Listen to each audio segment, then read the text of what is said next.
Hello. I thought about making such a video for a long time now.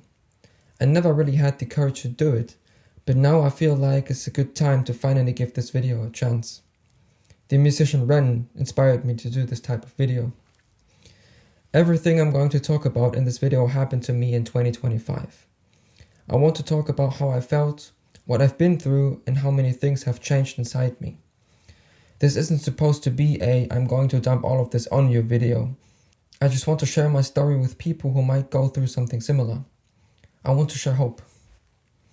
I will talk about my journey with Urticaria. So if anyone feels triggered by illness, mental health, or anxiety, you might want to turn this video off. It all started in late March last year. It was a day like every other. Sunny weather, the spring was getting started. I went to work and visited my fiancée afterwards. When I got home, I wanted to edit a new video, so I sat down on my PC. Everything felt normal. It was getting late and I wanted to take a bath that day. I love taking baths, especially when it's dark outside. It's just a time to relax for me, like everything is on pause and I can just focus on taking care of my body. So I went into the bathroom and started filling my bathtub with water. When I was taking my clothes off, I noticed it for the first time. Small red dots around my inner thigh. I didn't really pay attention to it. It felt unnecessary to me. I enjoyed my time, relaxed, got out and took my fresh clothes back on. Some more time passed and while watching a YouTube video I started to feel a little itch on my stomach. I turned the lights on and that's when it struck me for the first time. Red, swollen hives all over my body, especially on my legs and arms. I showed the rash to my mother. We decided to drive to the hospital. I tried to keep my cool. I brushed it off thinking probably something allergic related. I am allergic to pollen, grass and stuff like that. Spring is always the time my allergies start to kick in. But deep down something very small knew it wasn't just an allergic reaction to something. We arrived at the hospital, being positively surprised about the small amount of people already waiting. I showed the doctor my rash, explaining everything I'd done and ate in the last couple of hours. I started taking my allergy medication that day, so she thought that might have been the trigger. She gave me cortisone and sent me back home. I felt relief.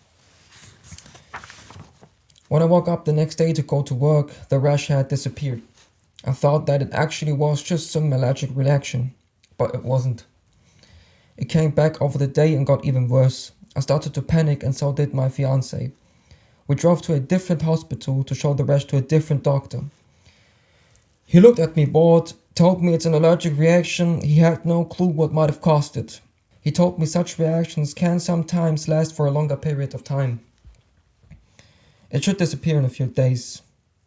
And there I was, having no clue about what is currently happening to my body. That's how my hypochondria was born. From that day on, I started to constantly scan my body for new hives and dots. The rash didn't disappear like the doctors told me. I went to see a dermatologist. She rushed in the room, looked at the rash for a couple of seconds, and didn't even let me finish any of the sentences I was trying to get out of my mouth. She told me to do a blood test to check for any allergies I might be unaware of. I had to wait over a month for the blood test results, for nothing. They only told me what I already knew, allergic to pollen, grass and trees. All of that waiting for nothing. Time passed and I tried different kinds of medication to control the rash. Fast forward to December 2025. I was visiting more doctors, did more tests and still didn't know exactly what it was. From my online research, it could only be urticaria. I wanted to prove that with a biopsy, which was difficult because the rash only appeared in phases, so I couldn't just make an appointment. 1 hour the rash was present and the next it disappeared. So I took it in my own hands and drove to the dermatologist as soon as it appeared again.